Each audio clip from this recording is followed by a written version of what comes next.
Hello, guys. Tanserine, Baines. Welcome to the Quackcast, guys. Hello. Hello. Hello. Yeah.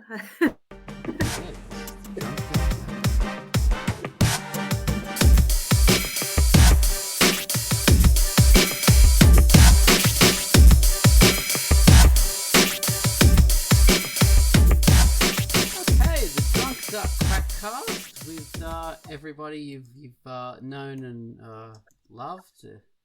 These lovely people, Baines and Tanserine and Ozone Ocean.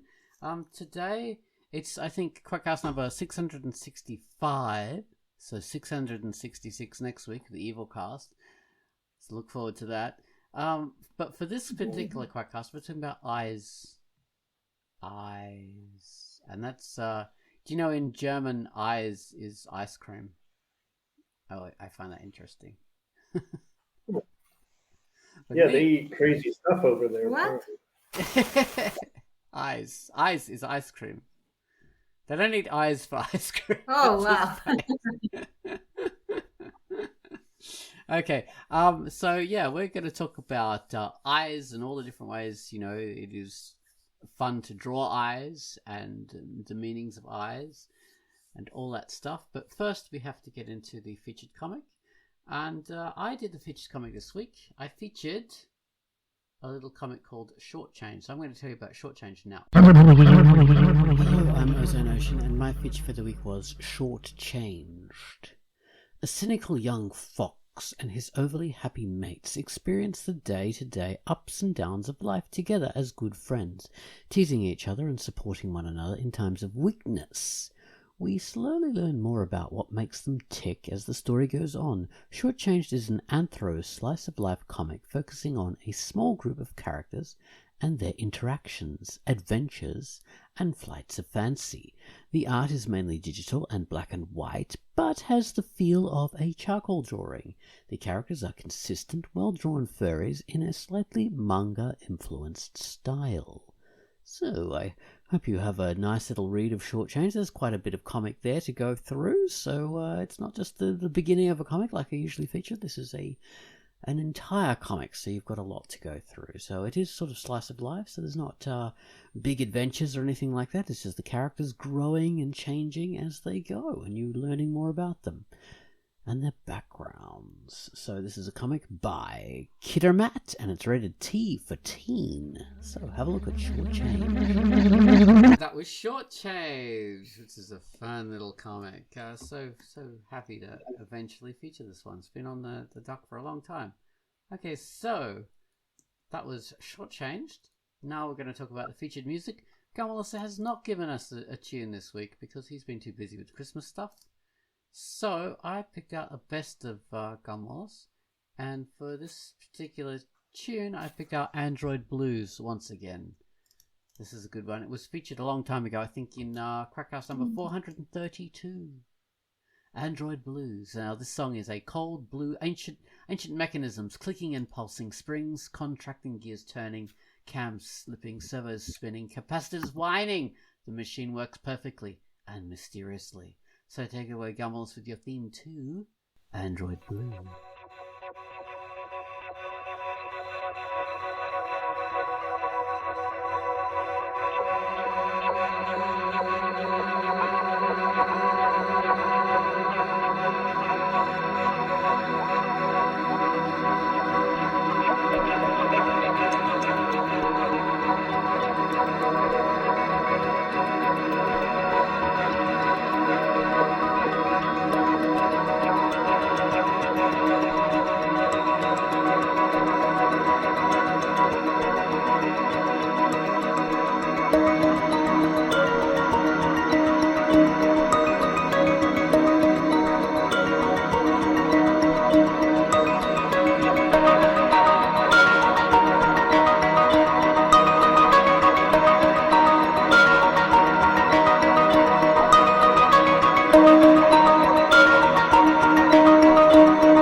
which is a good comic by Stahlberg. Oh my goodness me, Stahlberg. That's a great name. It's pretty cool. Stahlberg. And it's a rated A, so be careful of that one. But it is beautiful artwork, so yeah, check it out. He's a magnificent artist. And he, being such a good artist, you know what he learned to draw well? Eyes. Ah. See? Eyes. That's a Drawing eyes is very important. So when I started drawing as a little kid, you know, before I could draw well, I mean, I can't even draw that well these days, but I can draw a lot better than I used to when I was a kid. But I focused on the eyes. When I did a face, I started off with the eyes and just did the face around the eyes. Because if you do it, and that's actually a good thing to do, because if you do a face and then put eyes in it, which I often do now, you mess them up. Like the eyes go in the wrong position and they look weird. So, yeah, often your face has to sort of have the eyes, or at least not actually putting the dots of the eyes in the face and doing the face around the eyes. You don't do that. But if you do a circle for the face, you do like a line for the eyes, and like you keep that as the focus of where things are structured, then you'll get a good face. You know, where the orientation of that stuff goes.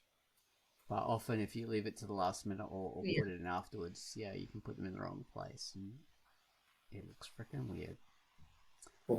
So do you block it out like with the circle and then the chin and then the line down the middle and the lines across? Like, it's too complicated. I just do a line for the eyes. Yeah, so it is the eyes focus. Yeah, that's smart. Very important. I find them as the anchors when I draw the face. If I don't draw the eyes first, everything else is wonky. Like the entire face is wonky because I have my little like quote unquote shortcut ways of keeping the proportions right on a face, and they are all centered on the eye, like edge of the eye, middle of the eye, how many eyes across, how many eyes, that sort of thing. That's so measurement. if I don't draw the eyes, what? Eyes as measurement. That's interesting. How many eyes across? Like Yeah. Wow. It feels safe. Like yeah, I'll get it right if I know where, if I have the eyes first.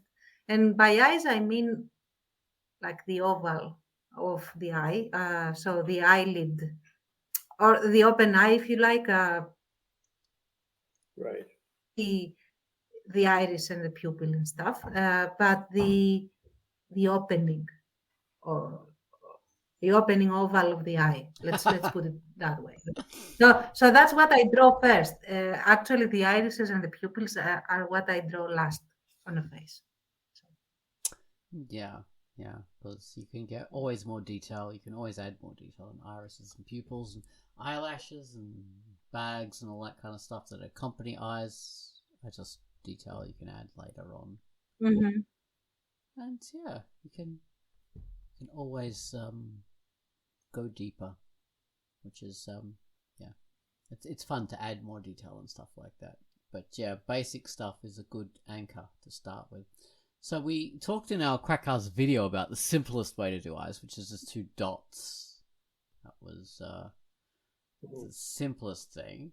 And there's lots of comic characters like that, I think. Just have dots. Yeah, with Orphan Annie, the classic, or Ziggy, or whatever. Mm-hmm. It's just dots. Yeah. Oh yeah, Ziggy. Jesus Christ, he just has... All of Erza's characters just have dots for eyes, I think. Like all of them. Not just in 10. Calvin, dots for eyes. Yeah. Mm-hmm. Calvin had the dots, but then for expressiveness, he would have whites sometimes, like if his eyes, if he was shocked or if he was scared or something, they would give him big eyes. Bill Watterson would give him big eyes sometimes, which is, right. I think, pretty common as well, but that's interesting. We're also saying that the fact that you can't really just start off with, I mean, at least from my point of view, I don't think you should really start off doing those kind of eyes.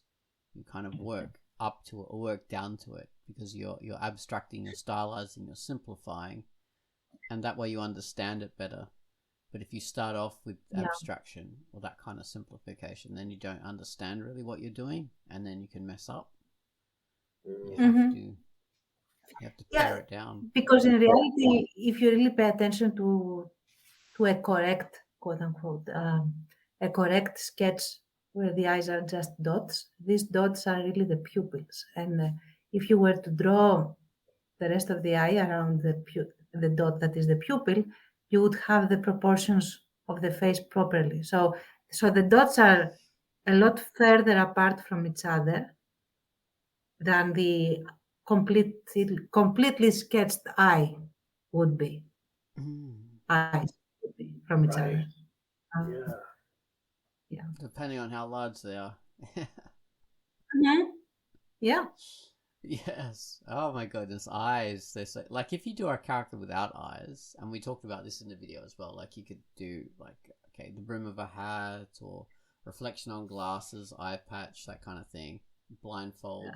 Yeah, exactly, Taz. Like disguising eyes. You can make someone look sinister or even evil, and drawing a face without eyes can make someone look incredibly scary, which is weird because you need... As humans or any animal, you need that as a connection, because like all animals, we're all genetically related to everything, even insects. We're all animals, fish, birds, any kind of mammal. We're all genetically related, which is why we all have the eyes on our heads, sort of thing. Even snails and worms, and any creature that learns how to communicate and sees things, recognizes things as being alive, will look you in the eye. That's what they do.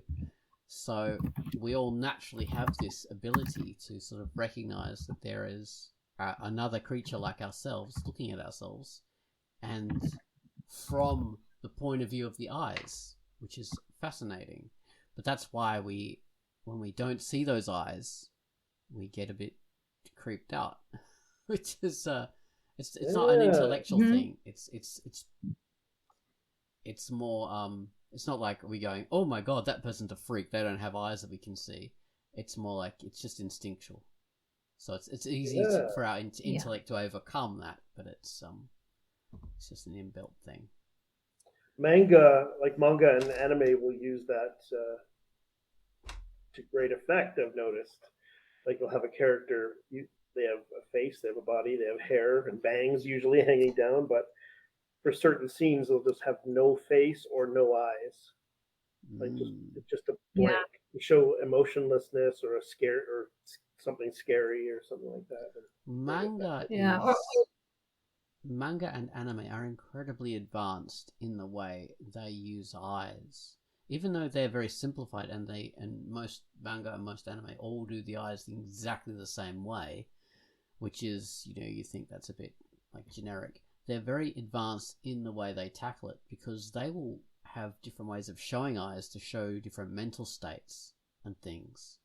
And it's amazingly effective. Like they'll show eyes without reflection in order to show someone who is disturbed or damaged, or psychologically kind of in a psychotic state or something.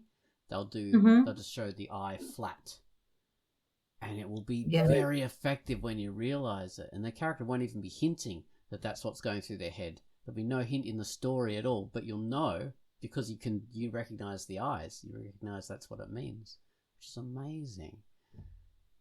So many times I've seen that. But manga has all different ways of doing that, and that's not just the psychotic thing, but like showing someone is disturbed or upset. Like showing someone is really upset, but they're trying to hold it in and they're trying not to show it. So they'll have big smiles, and everything they say will be happy, and their tone of voice will be happy, and everything they'll do will be happy. But you can tell by the eyes that this character is about to break. And that's that doesn't exist in Western comics. Because we don't all follow the same thing. We don't all use that generic kind of same symbolism. We can't have that way of expressing ourselves. If you want to do that in Western comics, you have to do it totally realistic, which is much harder. But because they have that stylized universal language, they can do that, and it works so well. So yeah, you can do a lot with eyeballs. A lot. Yeah, and another way I've noticed, and I also use that a lot because I like it. I find it cool. But is that when a character is enraged or like basically enraged, the pupils will be either dots in a normally drawn eye, but the pupils are dots, are like pinpricks.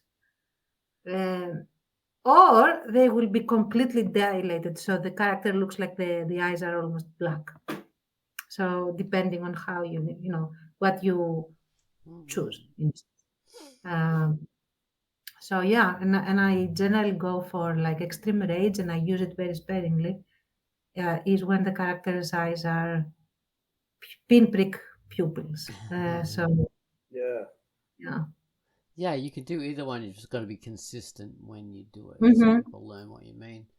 I normally do the dilated pupils to symbolate to symbolate. That's a new word. To sort of indicate the person is really scared or something, or really worried, or like something's affecting them emotionally. So I dilate the pupils for that. Yeah. I don't know. Another thing I have also noticed, I don't do that personally because I don't like to telegraph things that way. I telegraph them in other ways. Is that the evil guys tend to have smaller pupils than the good guys. Okay. I mean, as a like the standard state of the eye, Yeah. the diameter of the pupil for the good guy will be double that of the bad guy, especially in manga. But I have also seen it like across the board in comics, because and that is that has roots in psychology as a matter of fact. Because um, generally, the eye responds to emotion, and there is consistency in when, I mean, aside the physical stimulation, like when there is a lot of light, you will have very tiny pupils. And when there is dark in a dark room, you have like eyes are like a cat, like they are very dilated. But beyond that, there is also emotion when you have like a adrenaline shooting through you, or when you don't have adrenaline at all shooting through you. You know, the eye pupil responds to that. And there have been some studies, as far as I recall, probably more now, where people tend to trust people with the narrow pupils less. Uh, so, Interesting. mhm. So if someone's like really high on certain sort of drugs that will make their eyes dilate, they'll get all the trust. Yeah. Well, beyond the point, no, because if the pupil is unnaturally wide, like extremely dilated, again you get the same effect. So there's Okay. also that. Interesting. Yeah, Mm-hmm. I'm pretty sure. Yeah, if you've got a lot of adrenaline, the eye will tend to dilate because of it wants to capture as much light as it can and all that fight or flight stuff. Yeah. In fight or flight, it delays.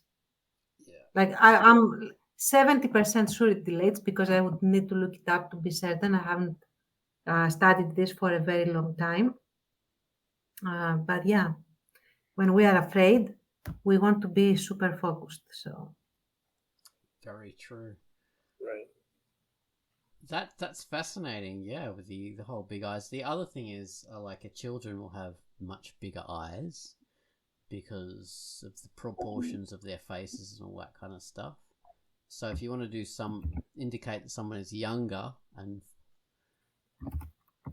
you do bigger eyes, it makes characters look cuter, makes animals look cuter if they have bigger eyes proportionately. It's also a good thing for if you want to make characters look beautiful, especially pretty women. draw them with larger eyes. That's a thing. It's a really freaking obvious thing, but a lot of people don't get it. Give your ladies wider eyes. Yeah. And it really works. It's so simple. I mean, obviously, there's the whole manga anime thing where the eyes are freaking enormous, but that's kind of into another realm because all those eyes are sort of the same size. I mean, men's eyes are smaller in anime and manga, and women's eyes are bigger. Yeah, there's a reason for that too, because we tend, like, if you have eyes that are proportionately bigger in the face of an adult, that adult looks more innocent because they have, like, they hit the points in our perception that are reserved for children. So anything that, has like bigger eyes around there as well, they will come across as more innocent, more pure, more not necessarily trustworthy, but definitely more like less threatening as well. All of that. The smaller the eyes and more angular, the lesser the effect. And so that's why manga does it. Honestly, that's really why they do it. Well, also for the lady. And not just that, of course. There's the whole that the fad sort of started out with their original. I can't even remember the name. Tezuka, something like it was the there's a guy basically copying the way Disney drew characters, and then he created a fad for that. And since then, they all sort of like copied, and that became a national style pretty much. And now artists in China and Korea and all over the place all do the same kind of stuff. So yeah, it's a mixture of things. Now going the other way, like with really thin eyes, squinty eyes, you can make a character look really masculine and tough. So it works in the other direction as well. Like Clint Eastwood made an entire career just off his eyes. Like if you look at him from like his Dirty Harry movies and his High Plains Drifter, Fistful of Dollars, whatever, On a Pale Horse, all those kind of films, he's got these kind of squinty, what they call the 1,000-yard stare, that sort of thing. And it really does work. It's incredibly effective. So anybody who does that sort of naturally has that squinty-eyed look with the eyebrows and all that kind of thing. People think, oh my god, that's handsome. That's masculine. That's an incredibly masculine feature to have that. It's like what's his name? David Beckham. The guy with the most like uncharismatic voice you've ever heard in your life. And he's an inveterate moron, but he has this look about him that people think, oh my god, this guy is like so masculine just because of these squinty eyes, and this particular there's obviously a facial structure there, but he gets away with like this imagery of being this tough masculine man, even though he never was and never is and never could be. Just because of the look, it's a thing. So eyes can lend you all kinds of gravitas. Oh, I was going to say as well, because we have this whole thing, like I was saying, like anime and manga does this thing, like with different eyes to indicate expressions. In the West, what we do is we do the same sort of thing, but with eyebrows. We don't do it with the eyes themselves. We use the brows for all the indication of emotion, don't we? I mean... Yeah, to a big extent. Yeah, absolutely. Yeah. I know I do. I mean, eyebrows are my friend, which is why I hate characters without eyebrows. They annoy me a lot. Yeah, you could do so much with frickin' eyebrows. It's amazing, doing the angry eyebrows which tilt downwards, the friendly, sad look, eyebrows tilting upwards like this. Oh my God, Tans. Yeah, the poor starving dog sort of thing. And another thing, I mean, now I'm just going through the catalog of all my eye tricks that I have, because I really like working with eyes in general. But for example, in Without Moonlight, where I have this 14-year-old boy, like Fotis, who grows up a lot faster than he should, and all that. A big way to show him older than he is, without actually, drawing him older, which is against the point. The point is for him to, if you pay attention, for him to actually still look 14, but his expression to be completely mismatched from his age. Right. And the way I do this is through the eyes and how the eyes are narrowed. Whereas if you pay attention to the crappy art of the beginning, he has like larger eyes. They are more like he has like bigger expressions in general. He gets startled more easily. He has more innocent expressions. The eyes have these nice domes, like curving in the upper eyelid and all of that, and it's more innocent. And then afterward, where he gets, basically through the ringer with everything, and he gets spat out the other end, he has narrower eyes. Like his eyes are naturally the same shape, but he is always in a constant frown, and he has this suspicious look to himself, and the eyes are almost never naturally wide as they should be. He's always squinting. He's always like, he has always this furrowing between the brows and within the eyebrows, and all of that makes him look 3-5 years old. Yeah. Although if you see the jawline is still of that of a 14-year-old. Yeah. Well, that's fascinating. Yeah. Eyes can age you a lot. Well, yeah, that's why that's another thing we talked about in the video, that like physically when you get older, your eyes pretty much stay the same size. I don't think they get bigger or smaller. Like physically, the ball, the globe, the actual eye itself doesn't change size, but the flesh around it changes. And the bones on your skull, you develop more bone comes out on the cheeks and on the eye sockets. So it's your eyes get deeper into your head because you have more bone development around them. It's just fascinating. The old idea was, okay, so when you age, the collagen just gets, I don't know, thinner and breaks up. So that's why you have wrinkles and the face kind of drops. You have less kind of muscle support there. But in reality, it's that and the fact that you have more bone development too, which is why older men have really wide faces.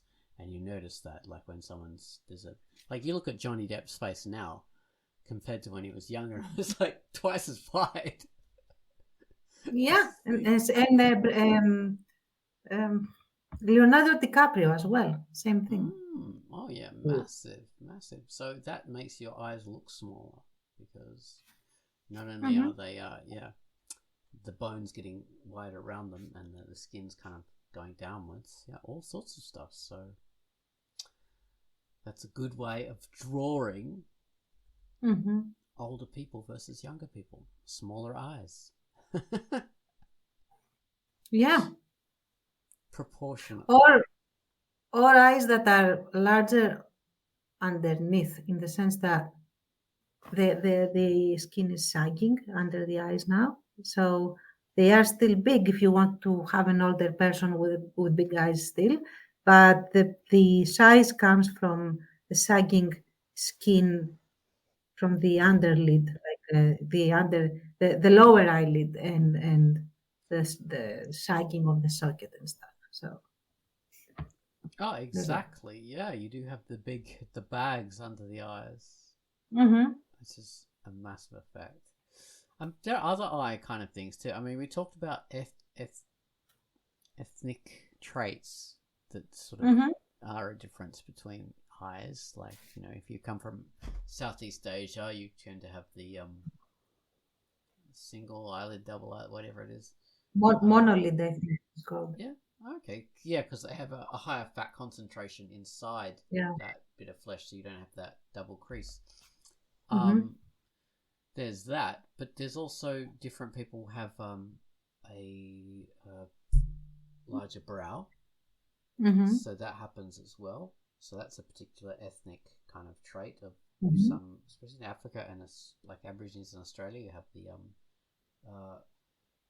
the forehead is there's more of a shelf. There's more of a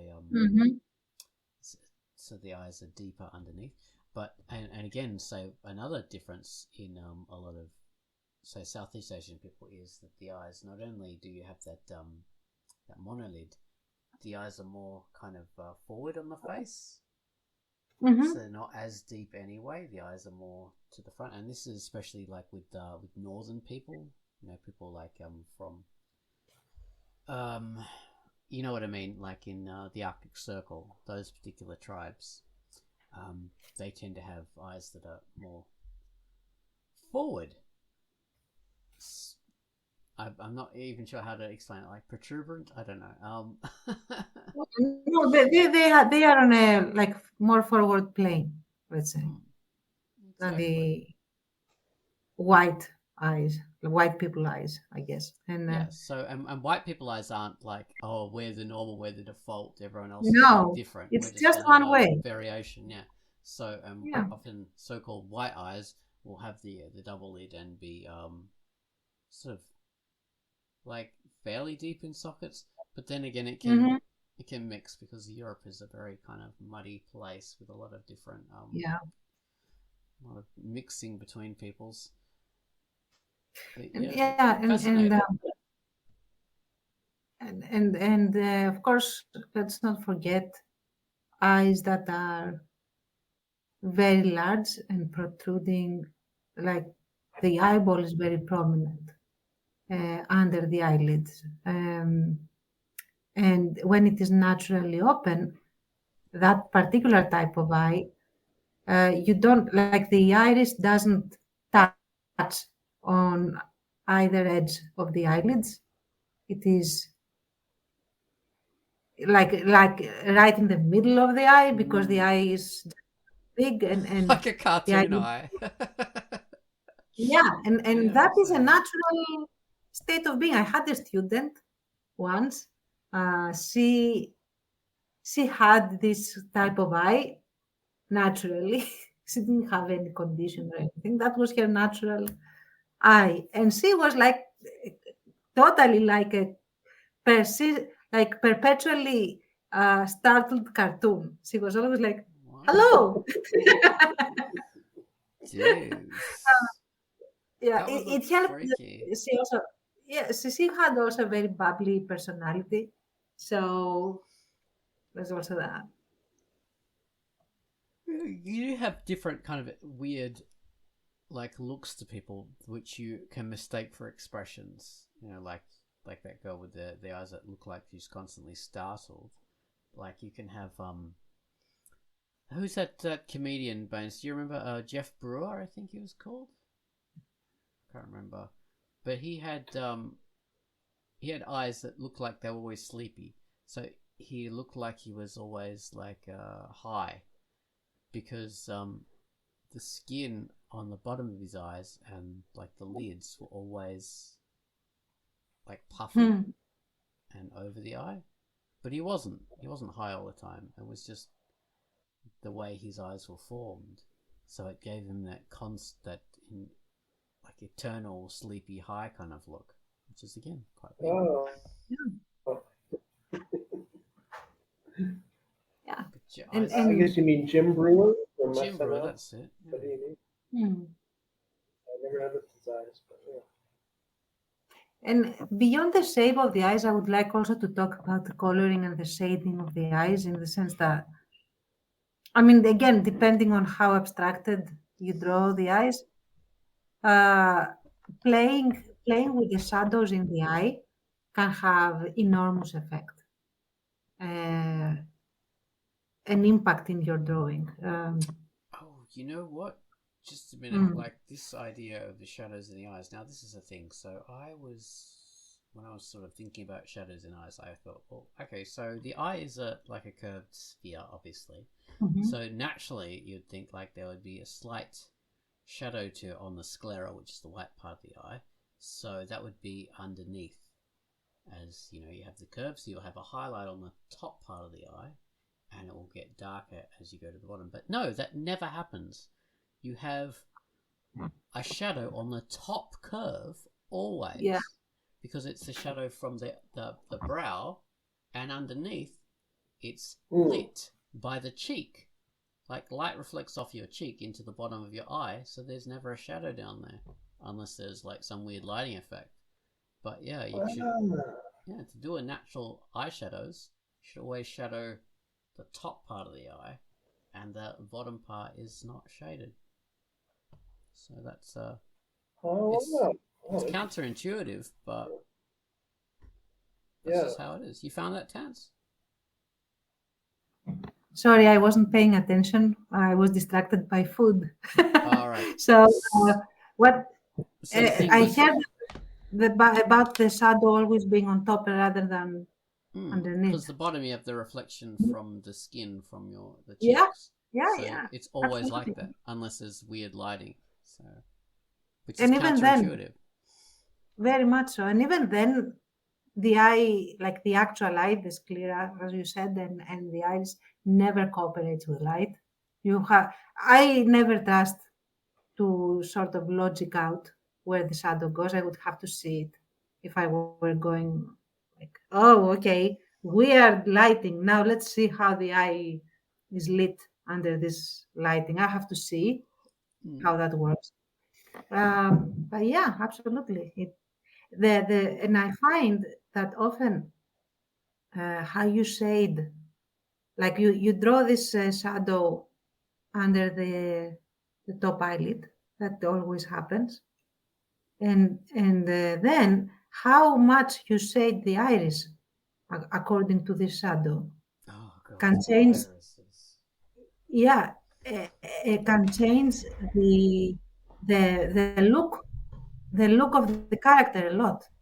Like if you want, for example, to show a very sharp look, very like a razor sharp uh, glance, not necessarily like a glare or something like that. If this character has very sharp eyes, a way to do that is to shade the top according to the shadow of the eyelid, but widen the shade right um, uh, right at the top of the iris, all the way to the pupil, and then make gradually lighter the color of the iris underneath towards the like have this juxtaposition of the darkest shade of the iris being at the top and the lightest shade of the iris being somewhere below. It should correspond a little bit with the lighting that you are going for, and immediate sharp eyes, stunning eyes as well. Usually they attract a lot of attention. Um, This is fascinating, the lighting of the eyes, because the lighting of the eyes is different to the face, because the face is flat in reflection terms. The face doesn't really reflect very much, but the eyes are highly reflective, so they treat light differently. Like reflection in eyes is another thing. Like anime and manga, they make a point of like having multiple reflections in eyes, no matter what is around them. But eye reflection is a thing. Like as a standard eye reflection, I just do a dot of light in like a top corner of an eye, and that just like signals to a person that that is an eyeball, because eyes always have reflection. Yeah. But yeah, so how do you guys handle eye reflections? Do you do it or not? I do it, but not with a white dot. I choose like a neon version of the color of the iris, and I do that as the reflection. Like I put a streak, a little like a line across the iris where the reflection should be, but it is the same in the same palette as the iris, Oh, but very a lot lighter than normal, let's say. How do you do it, Nice. Bones? Well, I go with usually with the white dot. Sometimes I'll lean into more a manga kind of thing or an anime kind of thing and put more than one, because I see that in anime and it can be effective. So if it's more of a close up, maybe I'll put more than one. You'll put 18 dots all over the place. Usually, for me, 2 would be the maximum. I don't go too crazy. But I've worked on more complex characters. Not anything I've uploaded or put together, but trying to get a more complex looking eye. Terrence was talking about how captivating those eyes can be with the kind of highlights on the lower part of the iris. I've noticed that in anime I watch and everything. Like, oh my god, this character has like captivating eyes, kind of thing, and kind of trying to recapture that, or trying to capture that, not recapture. I never captured it. Someone else did. We're trying to capture that. Even in 3D art, like if the eyes look dead, I'll add a little white blob, little highlight. It helps a lot. That's something you really do have to do in 3D art, because you bump into the uncanny valley stuff, so you've got to be careful. Yeah. Yeah. And even in my cartoony style, I started putting highlights. Not all the time, but like fairly often, I'll put a little white dot on the pupil, and I don't even draw irises on my characters, but I'll put a little highlight dot over the pupil. It's fascinating. I mean, I do like cell shading for Bottomless Waitress, so irises can't have detailed color. They can only have 2 colors and be happy with it. That's how it is. So I have to be very careful about where I do highlights and reflections and things, because it's so simplified and so stylized. It's very basic, but it can work. Another thing I want to mention quick, like because I don't know if we're almost ending, but is that We're all right. okay? Awesome. We tend to draw the eyes exactly the same, like left eye, right eye, more or less the same. But in natural, at least, yeah, we try. I mean, but in natural faces, if you pay attention, and that used to really annoy me in actual photographs. One eye is always a little bit narrower than the other, like a little bit more shut than the other one. And that is we never pay attention to that in real life, like in natural states. We don't feel that, okay, everyone has one eye squinting, or, one eye is like more closed than the other. Yeah, our brain's kind of correct for that. So. Yeah, but I have noticed that if you allow for like not very much, because then it looks weird, but if you allow for just a little bit of difference between the 2 eyes, have one be slightly different than the other, it feels more natural.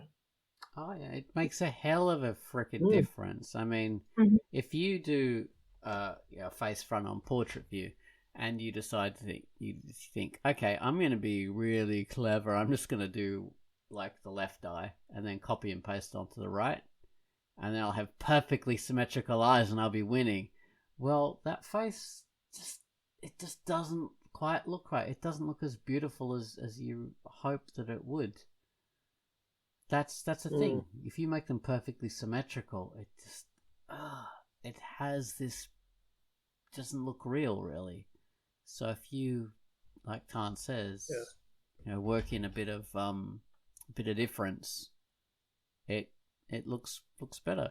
But also on the other side of that, it's very hard if you're just drawing eyeballs to make them look the same, make them look even close. And I always draw one way bigger than the other one, and it takes me a lot of work to try and get them like looking somewhat similar.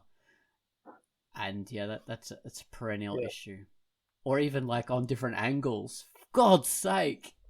Like one higher than the other. Oh my God. That's my bane. Like one is always higher or lower than the other should be. Always. Yeah. Every single character that looks like that guy from the Goonies, whatever his name was. So. Yeah. and I have this, like I catch myself too many times to have like selected the eye and just move it around on the face while cussing at myself. Like nowhere looks correct. Why does one look so nice and the other one is the weird one? The freaky one. Yeah. Yeah, I'll do that. I won't even like redraw it. I'll just select the damn thing and stretch it and pull it and move it around. Oh man, that might be the best thing about digital art, other than the undo button, is like being able to move around an eye. That's the wrong size. Or anything, or a hand, or whatever. Yeah, it's the wrong size. Ears all the time. This isn't the hand cast though. That's next week. Yes. Yeah, that would be a good topic for the evil cast. Hands, the evilest thing in the world for an artist. I love drawing hands though. Chance, you're evil. That figure. Okay. I can deal with that. Yeah, eyes are a fascinating thing. You know, I once had an art back when I was an art student years ago. This guy had these pale blue eyes, like really pale, with dark lines around the outside of the iris. This natural kind of look, and oh my God, they were like this strikingly beautiful eyes, and of course all the women swooned for him, as you'd imagine.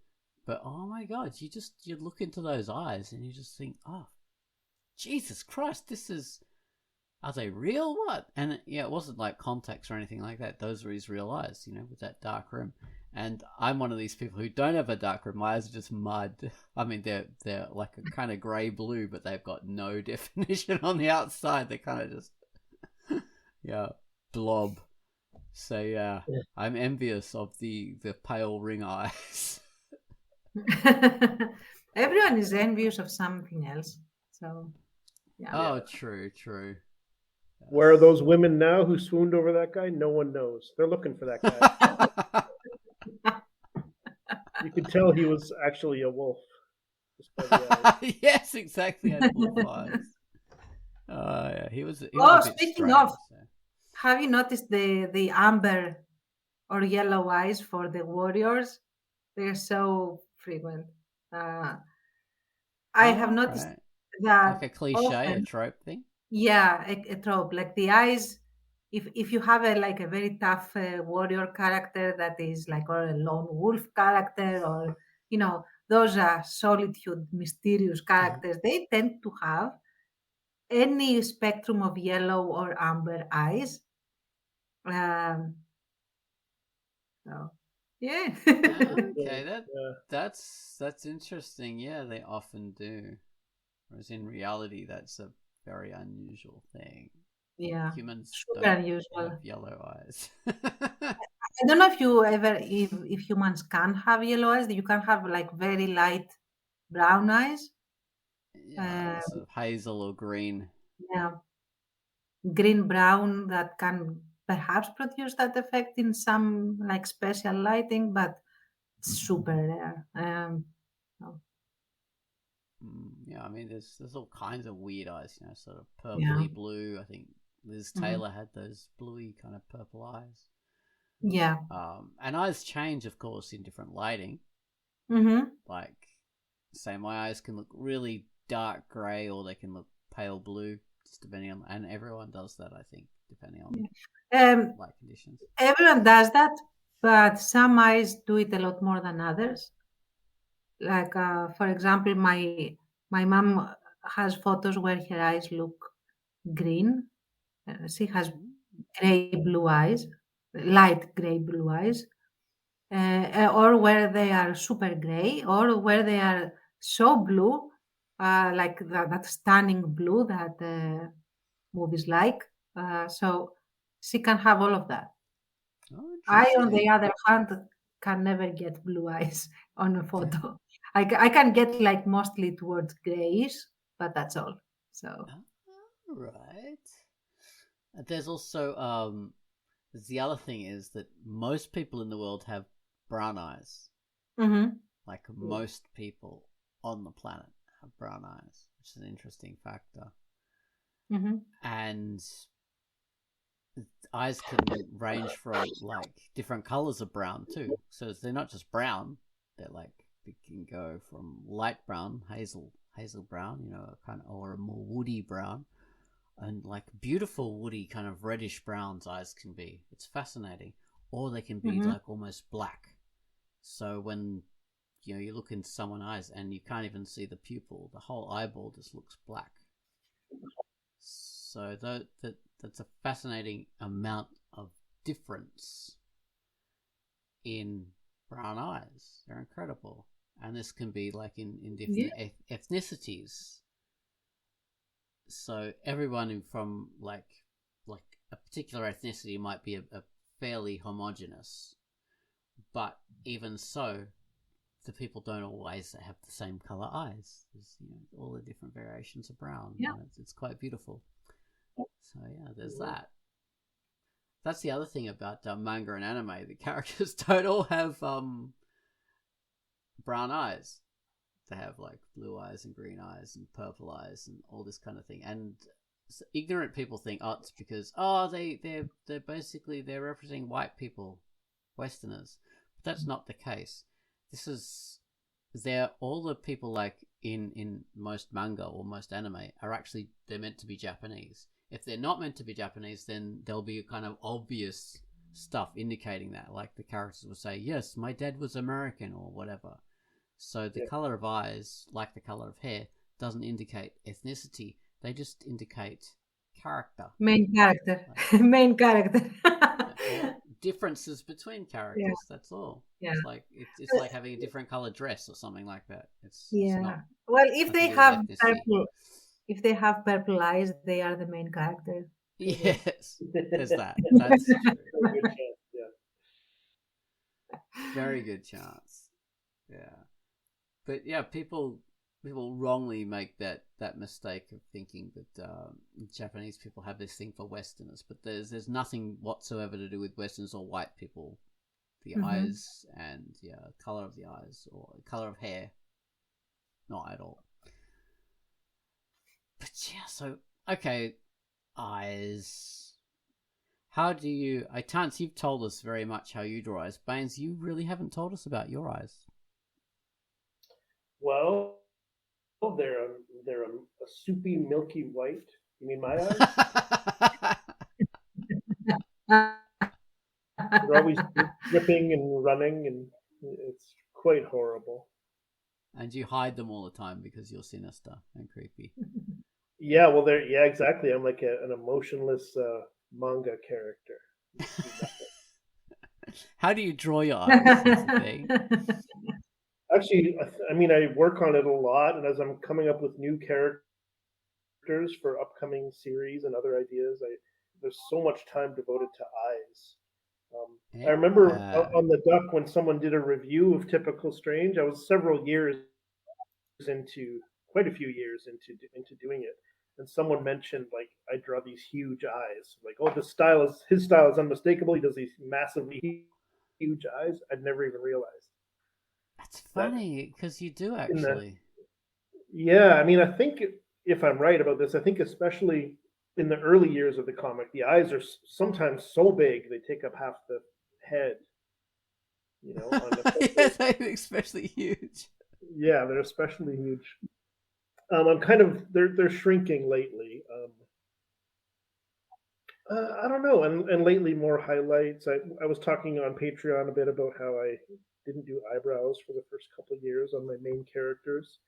Eyebrows started creeping into villains and to side characters, and then finally I gave the main characters eyebrows. That was a Oh big dear. change. I started adding a little dot of white, like I said, little highlights. Yeah, I don't know. It's kind of Okay. cartoonish. I like the Archie style eyes, I guess, which is not created by that comic, but before that, kind of classic Western cartoon strip eyes, I guess.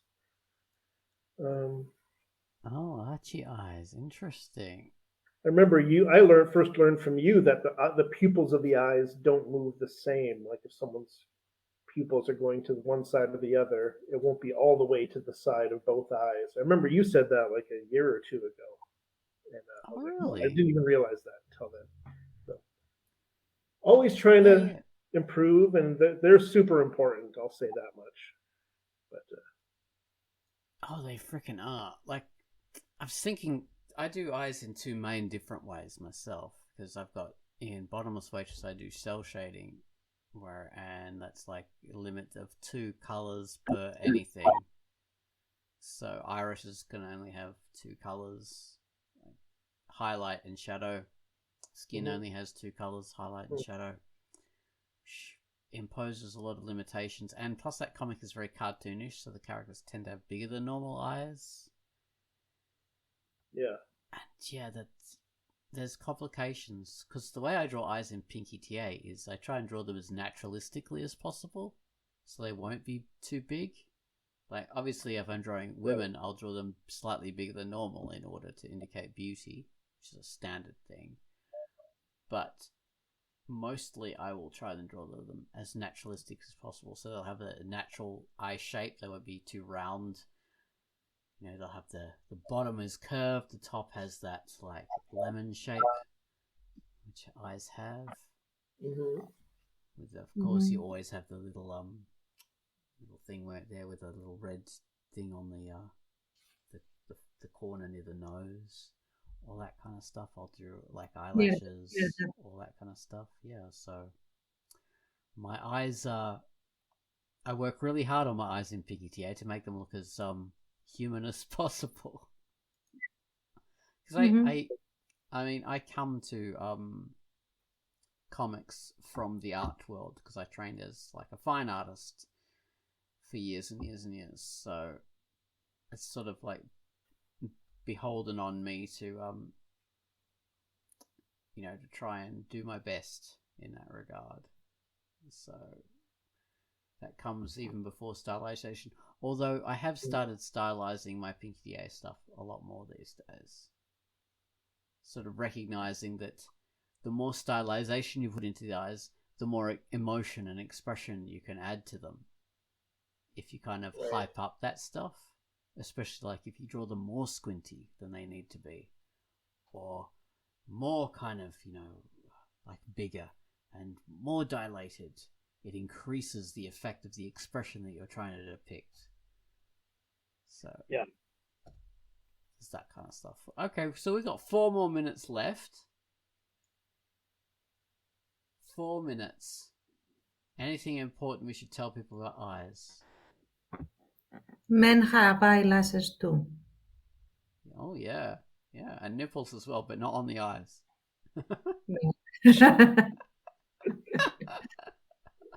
and you can draw eyelashes on a man's eyes and still have them look manly. Yeah, just it's don't. tricky though. The But bigger you the don't eyelashes, the more okay. feminine. Oh, sorry, Tom, what's that? Well, they don't curl their eyelashes, so there's that. That's true. But yeah, you just have to be a bit careful about that. Definitely draw eyelashes on the men, but if you do them too big, then it will code as feminine. That's yeah. The thing. In comparison to how you draw the lady eyelashes, because if you give them like lash eyelashes, I usually draw a thick black line that tapers thicker towards the edge to indicate the eyelashes on men. On women, I do the same, but I also like indicate a little bit, like I do a few little lines of, longer eyelashes. And that's the difference. That's the only difference. So it works. Interesting. Mm-hmm. I kind of tend to go over the top sometimes with eyelashes, and it's quite fun. Mm-hmm. Especially like men and women, of course. But it's really fun to go over the top. And Baines, do you remember what we did in this current chapter of Bottomless Waitress? What did We you had do? Jane crying, which was the thing I wanted to do, so I could show the mascara running underneath the eyes. Yeah, Which was so fun. that was great. And now for the first few pages of the chapter, she washed off her makeup, of course, which meant that the eyelashes weren't highlighted. So I didn't show them as big as I did for the Polly. Polly, is that right? Yeah. Just to indicate that they weren't, covered in stuff. Okay, so this has been Quackcast number 665. I've been Ozone Ocean, and you guys have been Baines and Tarts. Thank you very much for listening. Thank you. Bye-bye. Bye. Bye-bye.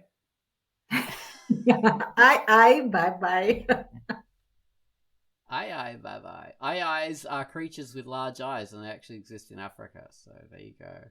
Yay. Aye says bye-bye. All right, see ya. Bye.